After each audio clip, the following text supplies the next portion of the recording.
उत्तर प्रदेश के बरेली में जुम्मे की नमाज के दौरान आई लव मोहम्मद विवाद को लेकर एक नया बवाल खड़ा हो गया। इस दौरान मुस्लिम समुदाय के लोगों ने नारेबाजी और पुलिस पर पथराव किया। हालात बेकाबू होने पर पुलिस को लाठीचार्ज तक करना पड़ा। दरअसल मौलाना तौकीर रजा ने मुसलमानों से शहर के इस्लामिया ग्राउंड में प्रदर्शन करने की अपील की थी, जिसके बाद सैकड़ों की संख्या में मुस्लिम समुदाय के लोग आए, लव मोहम्मद बैनर और पोस्टर लेकर सड़कों पर उतर आए। यही नहीं, जबरन ग्राउंड में जाने की जिद करने लगे। इस दौरान पुलिस ने जब भीड़ को रोकने की कोशिश की तो सैकड़ों की संख्या में मौजूद लोगों ने वहां धार्मिक नारे लगाए। इस दौरान पुलिस से झड़प भी हुई। देखते ही भीड़ उग्र हो गई। हालात बेकाबू होने पर पुलिस को लाठीचार्ज करना पड़ा, जिससे वहां भगदड़ मच गई। लोग लाठियों की मार से बचने के लिए भागने लगे। इस दौरान पुलिस ने आंसू गैस के गोले भी दागे। प्रदर्शन कर रहे लोग तब भी नहीं माने और पुलिस पर पथराव शुरू कर दिया।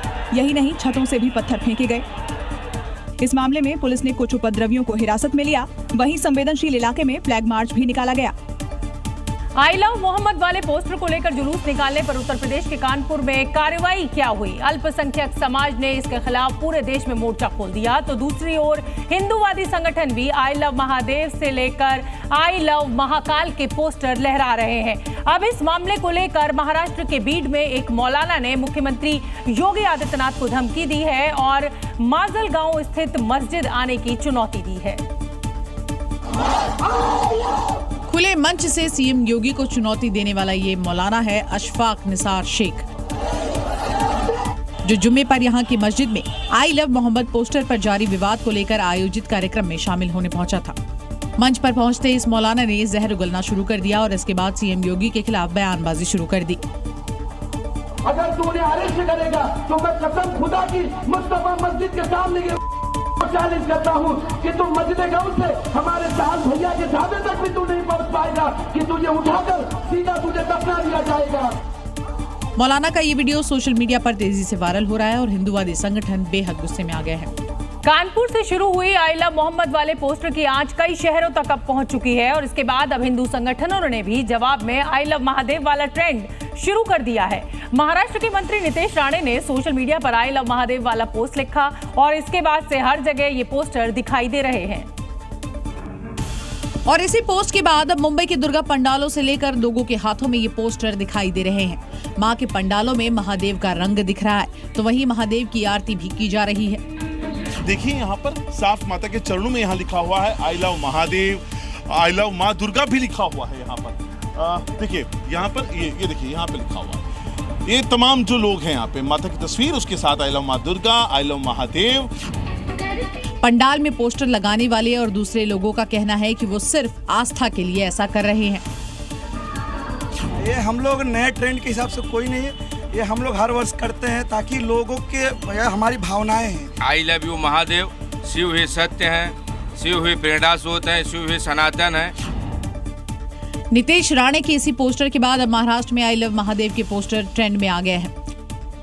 महादेव की नगरी काशी में आई लव महादेव अभियान का असर दिख रहा है और लोगों में आई लव महादेव के टैटू का क्रेज भी दिखाई दे रहा है। गुजरात के गांधीनगर में नफरती पत्थरबाजों पर पुलिस का शिकंजा कस चुका है। गांधीनगर की सड़कों पर जहां उपद्रवियों ने पथराव किया था, जिस गरबा पंडाल पर उपद्रव और कहर मचाया गया था, वहीं पर इनकी परेड निकाली गई, जिसकी तस्वीरें सामने आई हैं। लंगड़ाते हुए चल रहे ये उपद्रवी पत्थरबाज हैं, जिन्हें गुजरात पुलिस ने ऐसा सबक सिखाया है कि अब इनके पांव जमीन पर नहीं ठहर रहे।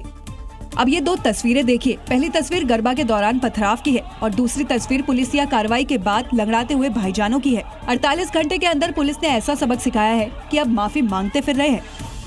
दरअसल ये पूरा विवाद आई लव मोहम्मद को लेकर शुरू हुआ था, जिसके बाद इलाके में रहने वाले मुसलमानों ने गरबा के दौरान वहाँ मौजूद लोगों पर अचानक से पथराव शुरू कर दिया था।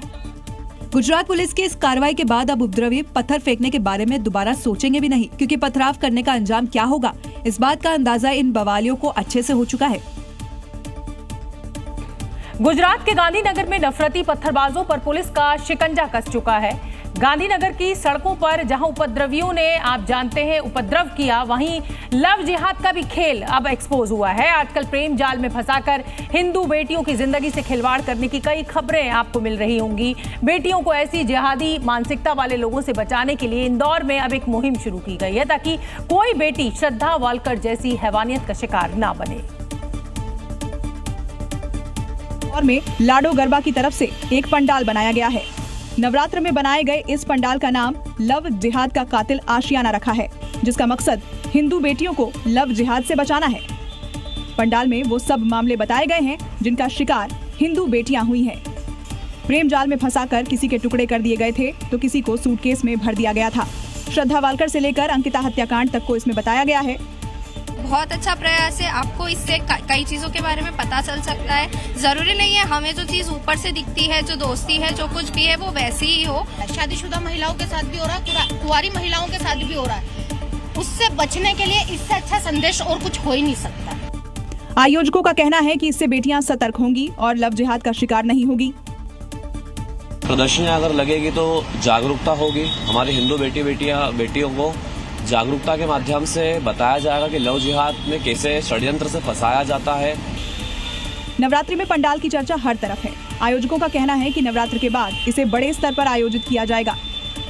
बिहार विधानसभा चुनाव से पहले नीतीश सरकार ने आधी आबादी को साधने वाला एक बड़ा दांव चल दिया है। मुख्यमंत्री महिला रोजगार योजना, जिसके तहत 75 लाख महिलाओं के खाते में 10-10 हजार की राशि ट्रांसफर की गई, जिसे लेकर अब विपक्ष थोड़ी सी मुश्किल में नजर आ रहा है, क्योंकि चुनाव से ठीक पहले शुरू की गई योजना उनके लिए एक बड़ी परेशानी खड़ी कर सकता है। आज से मुख्यमंत्री महिला रोजगार योजना शुरू की जा रही है। पीएम मोदी इस कार्यक्रम से भले ही वर्चुअली जुड़े हो, लेकिन जीविका दीदियों को दिए गए इस फायदे के जरिए बिहार की महिलाओं को एक बड़ा संदेश देने में कामयाब हो गए। महिला वोटर्स की संख्या करीब 3.39 करोड़ है और 75 लाख महिलाओं को योजना से जोड़ दिया गया है, यानी 22% महिला वोटर्स को इस योजना का सीधा लाभ मिल गया है। यही वजह है कि योजना के शुरू होते ही तेजस्वी यादव ने सत्ता पक्ष पर निशाना साधना शुरू कर दिया है। नकल में नंबर 1 है, तो जो हम लोगों ने कहा माई बहन मान योजना का, कई दिनों से कह रहे थे देखो ये नकल करेंगे और ये नकल कर रहे हैं। दूसरी ओर इस योजना से एनडीए में जबरदस्त उत्साह भी देखने को मिल रहा है। बिहार विधानसभा चुनाव को लेकर बीजेपी पूरी रणनीति के साथ अब आगे बढ़ रही है। बीते दिनों में चुनाव प्रभारी नियुक्त किए गए धर्मेंद्र प्रधान के साथ अमित शाह का बिहार दौरा किसी बड़े फैसले का संकेत जरूर दे रहा है। दोनों पटना में पार्टी के बड़े नेताओं के साथ महामंथन करेंगे, जिसे लेकर बीजेपी विधायकों की धड़कनें तो बढ़ी हुई हैं ही, ज्यादा सीटों के लिए दबाव बना रहे सहयोगी दलों की नजरें भी इस बैठक पर टिकी है। कोलकाता के बाद बिहार पहुंचे अमित शाह पहले बेतिया में आयोजित बीजेपी की क्षेत्रीय बैठक में शामिल हुए। यहां अमित शाह ने चंपारण और सारण संभाग के 10 संगठनात्मक जिलों के कार्यकर्ताओं के साथ संवाद किया और अब अमित शाह पटना में पार्टी के आला नेताओं के साथ बैठक करने के लिए पटना पहुंच गए हैं, जहां धर्मेंद्र प्रधान पहले से ही मौजूद थे। 8 दिन के भीतर दूसरी बार अमित शाह का बिहार दौरा बता रहा है कि अब बीजेपी अपने चुनाव प्रचार के साथ ही उम्मीदवारों के चयन की प्रक्रिया की रफ्तार बढ़ाने वाली है, जिसे अमित शाह और धर्मेंद्र प्रधान की मौजूदगी और ज्यादा धार देने वाली है। हालांकि सीट शेयरिंग को लेकर असमंजस अब भी बरकरार है। एआईएमआईएम प्रमुख असदुद्दीन ओवैसी बिहार के दौरे पर हैं और अपनी पार्टी की पैठ बढ़ाने के लिए, या यूं कहिए कि पैठ बनाने के लिए जगह जगह सभाएं कर रहे हैं। कभी महागठबंधन में शामिल होने के संकेत दे चुके ओवैसी बिहार में मुसलमान समाज से कोई बड़ा नेता न होने को लेकर आरजेडी और कांग्रेस को खुलेआम घेर रहे हैं, क्योंकि ओवैसी अपनी सभाओं में सीधे तौर पर जाति और धर्म की बात छेड़ रहे हैं। बिहार की सियासत की तल्ख हकीकत ये है कि राजपूत है तो उसका नेता है, भूमियार है तो उसका नेता है, कुशवाहा कुर्मी है तो उसका नेता है, यादव है तो उसका नेता है, पासवान है तो उसका नेता है, मांझी है तो उसका नेता है। अगर किसी का नेता नहीं है तो 19% मुसलमानों का नेता नहीं है। ओवैसी जहां अपने इस बयान से तेजस्वी और कांग्रेस के लिए मुश्किलें खड़ी कर रहे हैं, वहीं गिरिराज सिंह ने ओवैसी पर पलटवार किया।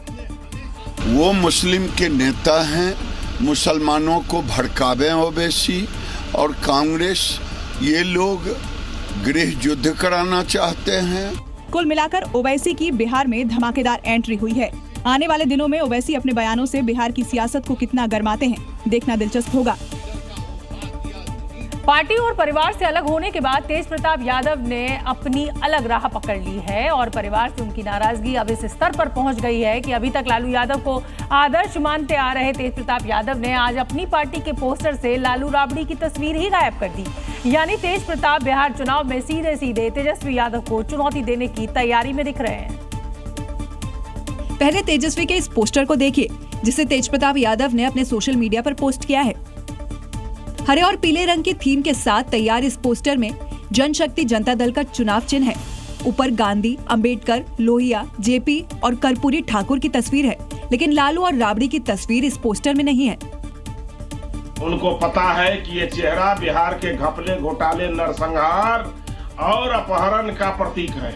और अभी वर्तमान में एमएलए हैं, तो ये उनका डिस्कशन है। अगर उन्होंने पार्टी अलग बनाई है तो ये उनका विषय है। भ्रष्टाचार के मामले में सजा याफ्ता हैं आदरणीय लालू प्रसाद जी। बिहार को खंडर बना दिया था, इसलिए भाई तेज प्रताप जी ने पोस्टर में जगह नहीं दिया।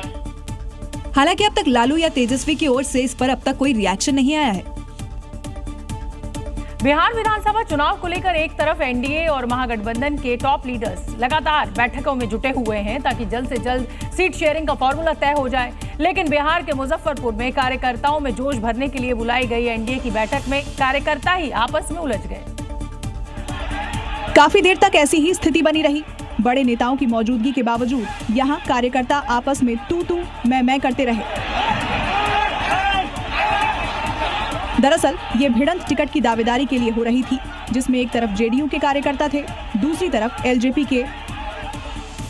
गायघाट विधानसभा क्षेत्र से सांसद वीणा देवी और एमएलसी दिनेश सिंह की पुत्री कोमल सिंह एलजेपी से दावेदारी पेश कर रही हैं। वहीं दूसरी ओर पूर्व विधायक महेश्वर यादव के पुत्र प्रभात किरण जेडीयू से दावेदारी पेश करने पहुंचे थे। कार्यक्रम शुरू होने से पहले ही दोनों पक्ष भिड़ गए और मंच के ऊपर से नीचे तक माहौल रणभूमि में बदल गया। हालांकि अभी तक ये भी तय नहीं हुआ है कि ये विधानसभा सीट किस पार्टी के खाते में जा रही है, लेकिन उससे पहले ही टिकट को लेकर हो रही मारामारी सियासी गलियारे में चर्चा का विषय बनी हुई है। दिल्ली के सीलमपुर इलाके में हत्या की घटना को अंजाम दिया गया है। यहाँ एक नाबालिग हिंदू की चाकू मारकर हत्या कर दी गई है। आरोप है कि विशेष समुदाय के 13 साल के नाबालिग लड़के ने इस हत्या की घटना को अंजाम दिया है और अब इस घटना का सीसीटीवी फुटेज भी सामने आ गया है, जिसमें सफेद शर्ट पहना 13 साल का नाबालिग लड़का भागता दिखा, जिसे वहां मौजूद पुलिस ने धर दबोचा। नाबालिग हिंदू लड़के की हत्या से लोग आक्रोशित हो गए। लड़के के परिवार ने जमकर हंगामा किया। घटना की जानकारी मिलने के बाद पुलिस पहुंच गई, जिसके बाद किसी तरह मामले को शांत कराया गया। बताया गया कि मामूली बात को लेकर दोनों में विवाद हुआ था। 13 साल के नाबालिग लड़के ने 15 साल के नाबालिग लड़के की चाकू गोदकर हत्या कर दी। हत्या का आरोप मुस्लिम समुदाय के एक नाबालिग बच्चे के ऊपर लगा है, जबकि जो मरने वाला है वो हिंदू समुदाय का है। पुलिस ने इस मामले में कार्रवाई करते हुए आरोपी लड़के को गिरफ्तार कर लिया, साथ ही मामले की जांच शुरू कर दी। दिल्ली के सीलमपुर हत्याकांड में एक बड़ा खुलासा हुआ है। जानकारी के मुताबिक जिस नाबालिग आरोपी ने हत्या की घटना को अंजाम दिया, आरोप यह है कि बवाना में हुए 2 हत्याओं में इसी नाबालिग का हाथ था।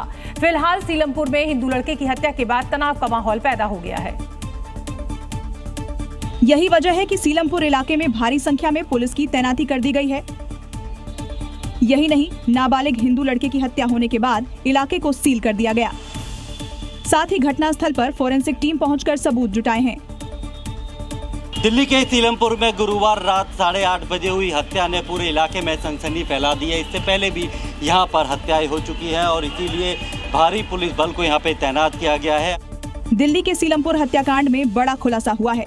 जानकारी के मुताबिक जिस नाबालिग आरोपी ने हत्या की घटना को अंजाम दिया, आरोप है कि बवाना में हुए 2 मर्डर में इसी नाबालिग का हाथ था। फिलहाल पुलिस मामले की जाँच में जुटी है। उत्तर प्रदेश में मुख्यमंत्री योगी आदित्यनाथ ने कुछ दिन पहले मिशन शक्ति 5 की शुरुआत की थी और वही शक्ति अब सड़कों पर न सिर्फ अपराधियों को सबक सिखा रही है, बल्कि महिलाओं की सुरक्षा की गारंटी भी दे रही है। और इसका ट्रेलर गाजियाबाद में 2 दिन पहले हुए एनकाउंटर में मिला, जिसमें आरोपी हाथ जोड़े रहम की भीख मांगता हुआ नजर आया।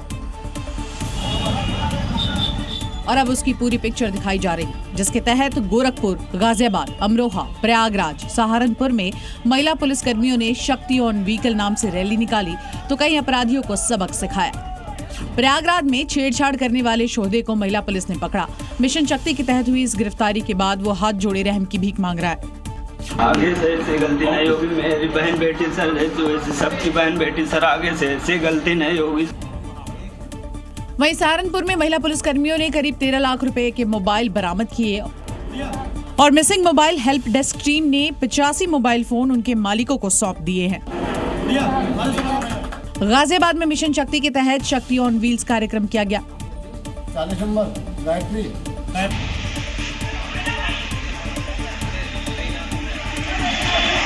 जिसमें महिला पुलिसकर्मी हाथों में लॉन्ग रेंज शॉर्ट रेंज हथियार लेकर पेट्रोलिंग करती हुई दिखाई दी। नवरात्रि और त्योहार का मौसम है, ऐसे में रैली का मकसद महिलाओं को सुरक्षित महसूस कराना था।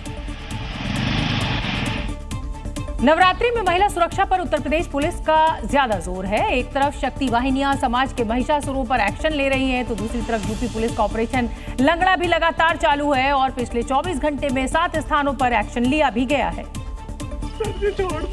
और ये ऑपरेशन लंगड़ासुर की तस्वीरें हैं। सीतापुर, संभल, आजमगढ़, फिरोजाबाद, मेरठ, कानपुर, झांसी शहर अलग हैं, अपराधी अलग हैं, लेकिन सबका अंजाम एक ही है। झांसी में पुलिस चेकिंग के दौरान 25,000 के इनामी बदमाश का हाफ एनकाउंटर किया गया। बदमाश हत्या के मामले में फरार था। आरोपी के पास से तमंचा, कारतूस मिला है। कानपुर में लंगड़ा कर चल रहा रेप के बाद हत्या का आरोपी, पुलिस के कंधे का सहारा लेकर चल रहे आरोपी ने अपनी ही प्रेमिका की हत्या की थी।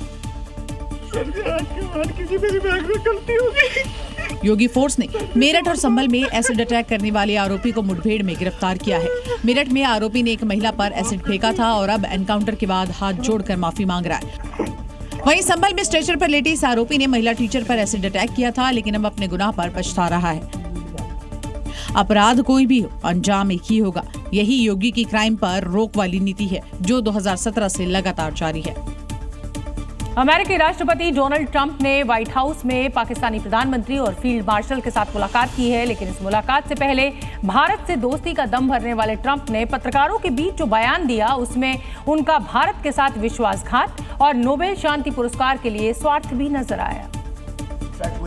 आप भी सुनिए अमेरिकी राष्ट्रपति डोनाल्ड ट्रंप जिस तरह से पाकिस्तान के पीएम और फील्ड मार्शल आसिम मुनीर की तारीफों के पुल बांध रहे हैं, वो काफी अजीब है। पिछले 6 साल से इस देश के नेताओं को अमेरिकी राष्ट्रपति के ऑफिस में एंट्री तक नहीं मिली थी। अमेरिकी प्रेसिडेंट डोनाल्ड ट्रंप ने ब्रांडेड पर 100% टैरिफ लगाने का ऐलान किया है। ये टैरिफ 1 अक्टूबर 2025 से लागू होगा। भारत पर अमेरिकी राष्ट्रपति ने पहले ही 50% टैरिफ लगाया है। ये टैरिफ 27 अगस्त से लागू हो चुका है। शरीफ की यह यात्रा ऐसे समय पर हुई जब भारत के साथ अमेरिका के संबंधों में तनाव देखा जा रहा है। जो अमेरिका पाकिस्तान को भाव नहीं देता था, उसे डोनाल्ड ट्रंप अपनी गोद में बिठा रहे हैं। अब अमेरिकी राष्ट्रपति के पाक प्रेम से ये बात साफ हो गई है कि ट्रंप का कोई बड़ा हित इसके पीछे छिपा हुआ है। भारत से 100 करोड़ हिंदुओं को मिटाने के लिए आतंकी नापाक साजिश में लगे हुए हैं, और ऐसा इसलिए क्योंकि लश्कर के आतंकी सैफुल्लाह कसूरी का एक वीडियो सामने आया है, जिसमें वो भारत के खिलाफ जहर उगल रहा है और भारत में इस्लाम का राज लाने का सपना देख रहा है, जो कभी पूरा नहीं हो पाएगा। अल्लाह हमें इसकी कदर करने की तौफीक। और ये पाकिस्तान में फल फूल रहे लश्कर आतंकी सैफुल्लाह कसूरी का वही वीडियो है जिसमें वो भारत से हिंदुओं को मिटाने की बात कर रहा है। भारत और हिंदुओं के खिलाफ जहरीली तकरीर दे रहे हैं। आतंकी का वीडियो पहलगाम अटैक से पहले का बताया जा रहा है, जहां आतंकियों ने 26 बेगुनाह टूरिस्टों की गोली मारकर हत्या कर दी थी, जो इस बात का सबूत है कि पाकिस्तान में ही पहलगाम अटैक की साजिश रची गई। आतंकी की बौखलाहट देखिए कि वो इस्लाम का परचम लहराने के लिए जिहादियों को चैन से न बैठने की जहरीली गुट्टी पिला रहा है। कसूरी ने वीडियो में लश्कर के हेडक्वार्टर मुरीदके से भाषण का जिक्र किया है, जिसे भारतीय सेना ने ऑपरेशन सिंदूर के तहत मिट्टी में मिला दिया था, लेकिन पाकिस्तान अब तक उसे मस्जिद बताता है। लेकिन आतंकिस्तान में पलने वाले आतंकी ये समझ ले कि भारत पर बुरी नजर वाले जहन्नुम पहुंच जाएंगे। दिल्ली के पाखंडी चैतन्यानंद पर अब शिकंजा कसता जा रहा है। यौन शोषण के आरोपी को पकड़ने के लिए दिल्ली पुलिस की तरफ से ऑपरेशन शुरू कर दिया गया है, क्योंकि खबर है कि पाखंडी पुलिस की पकड़ से बचने के लिए अलग अलग भेष बदल रहा है। पाखंडी चैतन्यानंद पर 15 से ज्यादा छात्राओं ने छेड़छाड़ का आरोप लगाया है और इस मामले में 30 से ज्यादा छात्राओं के बयान दर्ज भी किए जा चुके हैं। और इस मामले में पाखंडी चैतन्यानंद को धर दबोचने के लिए दिल्ली पुलिस ने ऑपरेशन इच्छाधारी शुरू कर दिया है। खबर है कि गिरफ्तारी से बचने के लिए पाखंडी चैतन्यानंद भेष बदलकर छिपने की कोशिश कर रहा है। यही नहीं, हर दिन अपनी लोकेशन भी बदल रहा है। लेकिन दिल्ली पुलिस ने आरोपी को पकड़ने के लिए प्लान तैयार कर लिया है। वहीं पीड़ित छात्राओं ने पाखंडी चैतन्यानंद सरस्वती के बारे में कई खुलासे किए हैं। दावा किया गया कि आरोपी का सारा खेल हॉस्टल से शुरू होता था। छात्राओं के साथ लग्जरी कार में छेड़छाड़ करता था।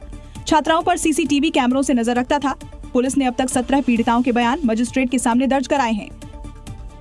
पाखंडी चैतन्यानंद भले ही पुलिस की गिरफ्त से बाहर हो, लेकिन उसके डर्टी गेम का एक एक काला कारनामा अब रह रहकर सामने आ रहा है। कैसे वो पाखंडी छात्राओं को अपने जाल में फंसाता था। उनकी अश्लील चैट लीक करने के बाद ये बड़ा खुलासा हुआ है, जिसमें पाखंडी चैतन्यानंद छात्राओं को जाल में फंसाकर अश्लील मैसेज करता था। अब वो मैसेज सामने आ गए।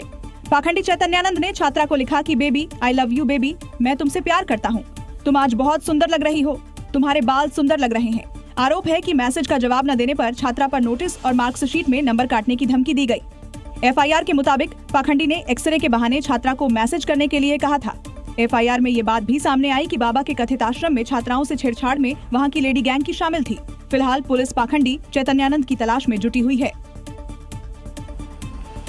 लेह में प्रदर्शन के नाम पर जो हिंसा, आगजनी और पत्थरबाजी हुई, क्या उसका कश्मीर से कोई कनेक्शन है? क्योंकि हाल ही में कश्मीर में एक मस्जिद के बाहर लगे सत्यमेव जयते के सिंबल को निशाना बनाया गया था और कुछ वैसा ही पैटर्न लेह में भी देखने को मिला, जिसकी ग्राउंड रिपोर्ट देखिए। जी मीडिया संवाददाता उसी सरकारी दफ्तर पर पहुंचे जिन्हें दहशतगर्दों ने निशाना बनाया था। कश्मीर टू पत्थरबाजी ये चैप्टर आपको दिखा रहा हूँ। प्रदर्शनकारियों ने कश्मीर की तर्ज पर टूरिस्ट ऑफिस के बोर्ड पर लगे सत्यमेव जयते के बोर्ड को निशाना बनाया।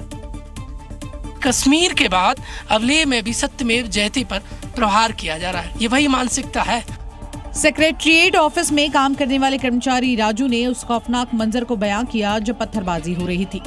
कश्मीर में जैसे पत्थर मार रहे थे वैसे पूरा चल रहा था पत्थर। राजू का कहना है कि लद्दाख के लोग ऐसे नहीं हैं, ये बाहरी लोगों का काम लगता है। पता नहीं बाहर का बंदे आए थे कि कौन बंदे थे। लद्दाख बंदे तो बहुत अच्छा होते, पता नहीं उनके साथ कोई मिले होंगे। स्टोन पेल्टिंग और सत्यमेव जयते के सिंबल को निशाना बनाना लेह हिंसा का पैटर्न चौंकाने वाला है, जिसकी जांच होनी चाहिए। एक एक सबूत, चाहे पत्थरों के ढेर हो या फिर सत्यमेव जयते का बोर्ड तोड़ना हो, वो ये बता रहा है कि प्लान तो कश्मीर जैसा यहाँ पर फाइल 2 बन रही है।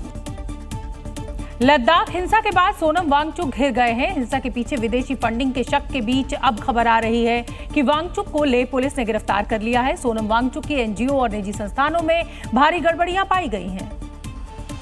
एनजीओ और निजी कंपनियों के जरिए एफसीआरए उल्लंघन, फर्जी बैंक खाते, फर्जी डिक्लेरेशन और संस्था के संदिग्ध विदेशी लेन देन की जांच की जा रही है। सूत्रों के मुताबिक वांगचुक के 9 बैंक अकाउंट में से 8 फर्जी पाए गए हैं, तो वहीं हिंसा के पीछे विदेशी फंडिंग का भी शक है। आरोप है कि वांगचुक ने जन आंदोलन के आड़ में न केवल कानून का उल्लंघन किया, बल्कि विदेशी फंडिंग और निजी लाभ के लिए पैसों का गलत इस्तेमाल किया। हालांकि वांगचुक ने हिंसा भड़काने के आरोपों को खारिज कर दिया है और इसमें कांग्रेस का हाथ होने से इनकार किया है। किसी भी पार्टी के किसी नेता में ये शक्ति, ये कमांड नहीं है कि वो 4-5 हजार युवकों को इस तरह निकाल पाएं। सीबीआई ने वांगचुक की NGO Himalayan institute of alternatives Ladakh के खिलाफ विदेशी फंडिंग मामले में जांच भी शुरू कर दी है और उनके एनजीओ की विदेशी फंडिंग का लाइसेंस भी रद्द कर दिया है। भारतीय वायुसेना की रीढ़ कहे जाने वाले MiG-21 एयरक्राफ्ट को चंडीगढ़ एयरबेस में आज विदाई दी गई। विदाई समारोह में एयरफोर्स चीफ AP सिंह ने 23 स्क्वाड्रन के 6 जेट्स के साथ आखिरी उड़ान भरी। रक्षा मंत्री राजनाथ सिंह, तीनों सेनाओं के प्रमुख समेत रक्षा मंत्रालय के कई अधिकारी शामिल हुए। 1963 में एयरक्राफ्ट चंडीगढ़ में ही वायुसेना में शामिल हुआ था, जिसे चंडीगढ़ एयरबेस में फाइटर जेट को विदाई दी गई। मतलब आज से MiG-21 विमान की सेवाएं आधिकारिक तौर पर खत्म हो गई। विदाई समारोह में एयरफोर्स चीफ AP सिंह ने 23 स्क्वाड्रन के 6 जेट के साथ आखिरी उड़ान भरी। स्क्वाड्रन लीडर प्रिया शर्मा ने भी फ्लाई पास्ट में हिस्सा लिया। MiG-21 के रिटायरमेंट समारोह में रक्षा मंत्री राजनाथ सिंह, तीनों सेनाओं के प्रमुख समेत रक्षा मंत्रालय के कई अधिकारी शामिल हुए। 1971 के वार से लेकर कारगिल के युद्ध तक या फिर बालाकोट एयर स्ट्राइक से लेकर ऑपरेशन सिंदूर तक ऐसा कोई क्षण नहीं रहा जब MiG-21 ने हमारी आर्म्ड फोर्सेस को जबरदस्त मजबूती न प्रदान की हो। MiG-21 भारत का पहला सुपरसोनिक जेट था जो 1963 में वायुसेना में शामिल हुआ था। अब इसकी जगह तेजस LCA Mark 1A को शामिल किया जाएगा। रांची के एक दुर्गा पूजा पंडाल को लेकर आज विवाद छिड़ गया। लोग सोशल मीडिया पर जमकर अब इस पंडाल को ट्रोल कर रहे हैं। इस दुर्गा पूजा पंडाल को इटली के वेटिकन सिटी की रोमन कैथोलिक चर्च की थीम पर तैयार किया गया है और इसे लेकर अब हिंदू संगठन कड़ा विरोध जाहिर कर रहे हैं और इसे हिंदुओं की आस्था, परंपरा और आस्था के साथ खिलवाड़ बताया। हिंदू संगठनों का कहना है कि दुर्गा पूजा पंडाल को चर्च का रूप देना हिंदू आस्था और धार्मिक भावनाओं को ठेस पहुंचाने वाला है। और इसमें इंडी गठबंधन की साजिश की आशंका जताई। और इंडी गठबंधन वाले लोग तो या तो मुस्लिम तुष्टीकरण में सुख मिलता है या क्रिश्चियन के तुष्टीकरण में सुख मिलता है। आरआर स्पोर्टिंग क्लब ने इस साल करीब 78 लाख रुपए की लागत से इस दुर्गा पंडाल का निर्माण कराया है। पंडाल के बाहर ईसाई धर्म से संबंधित कई सारी मूर्तियां लगाई गई हैं। इसके अलावा पंडाल के अंदर भी ईसाई धर्म से संबंधित पोस्टर्स लगाए गए हैं। दुर्गा पूजा पंडाल में ईसाई धर्म की झलकियां देख लोग भड़क उठे हैं। सोशल मीडिया पर इस पूजा पंडाल को जमकर ट्रोल किया जा रहा है। विवाद और विरोध के बाद अब पंडाल के अंदर लगाई गई ईसा मसीह, मदर मैरी और अनेक कैथोलिक धर्म गुरुओं की तस्वीरें हटाई जा रही हैं। गुजरात के सूरत से पुलिस ने फर्जी इंस्पेक्टर को धर दबोचा है। जानकारी के मुताबिक आरोपी गरबा के दौरान वॉकी टॉकी और पुलिस जैसी मूछें रखकर लोगों को धोखा दे रहा था। गरबा आयोजकों को शक हुआ तो फिर इसकी जानकारी पुलिस को दी गई, जिसके बाद गरबा में फर्जी इंस्पेक्टर बनकर घूम रहे युवराज नाम के आरोपी को धर दबोचा। गरबा आयोजन के दौरान लोगों को गुमराह करने के लिए कभी वॉकी टॉकी पर बात करने लगता, कभी मेन गेट से एंट्री करने लगता। यही नहीं, आरोपी ने लोगों को धोखा देने के लिए पुलिस की तरह मूंछें भी रख ली। फर्जी इंस्पेक्टर की इन हरकतों को देखकर गरबा आयोजकों को शक हुआ। उन्होंने इस घटना की जानकारी पुलिस को दी।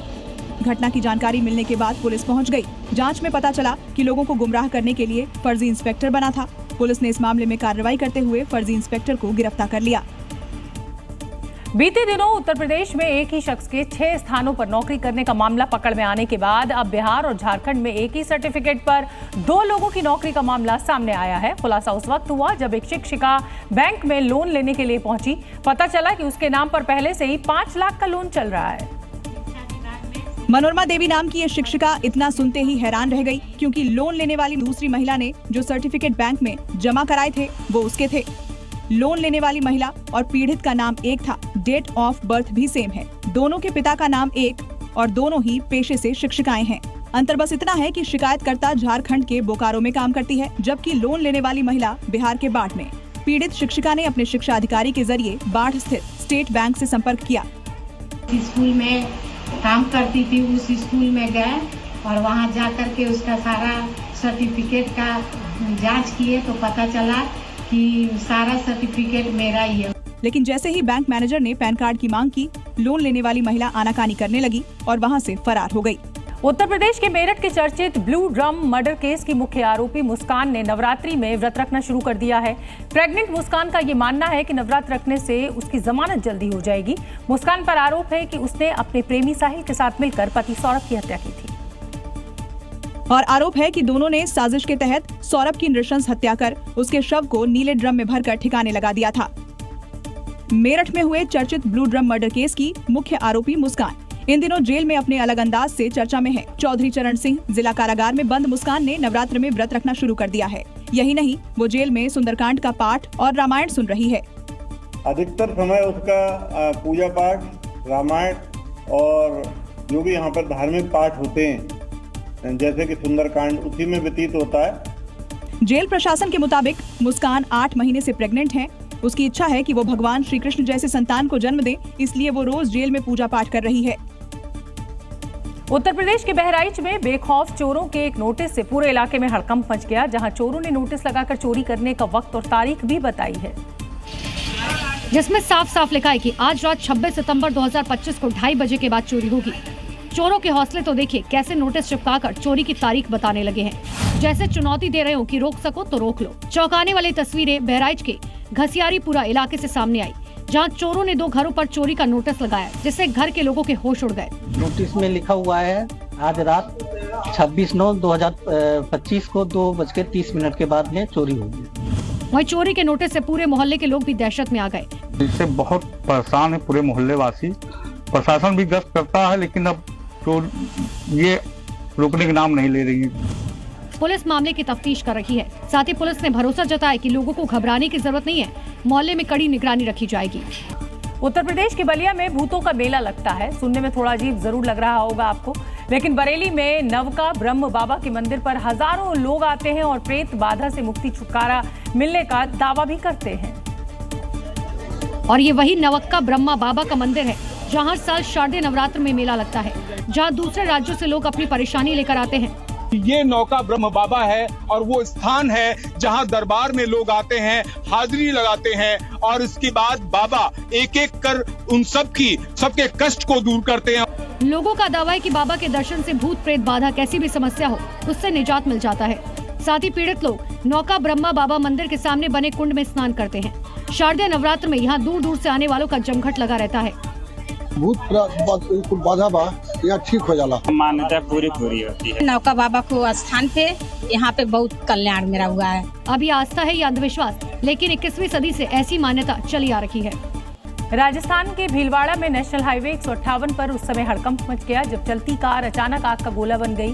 कार में सवार परिवार की किस्मत अच्छी थी कि वक्त रहते सभी लोग बाहर निकल आए और उनकी जान बच गई। घटना भीलवाड़ा जिले के आसीन कस्बे की है, जहां दीपक पुरी अपनी पत्नी और बेटे के साथ अपनी इको कार से आसीन से भीलवाड़ा जा रहे थे। इसी दौरान हरिपुरा चौकी के पास अचानक कार से धुआं निकलने लगा और कुछ ही पलों में गाड़ी से आग की तेज लपटें उठने लगी। लेकिन फायर टेंडर के पहुंचने तक कार पूरी तरह जलकर खाक हो चुकी थी। गनीमत रही कि कोई जनहानि नहीं हुई। अब हादसे के कारणों की जांच की जा रही है।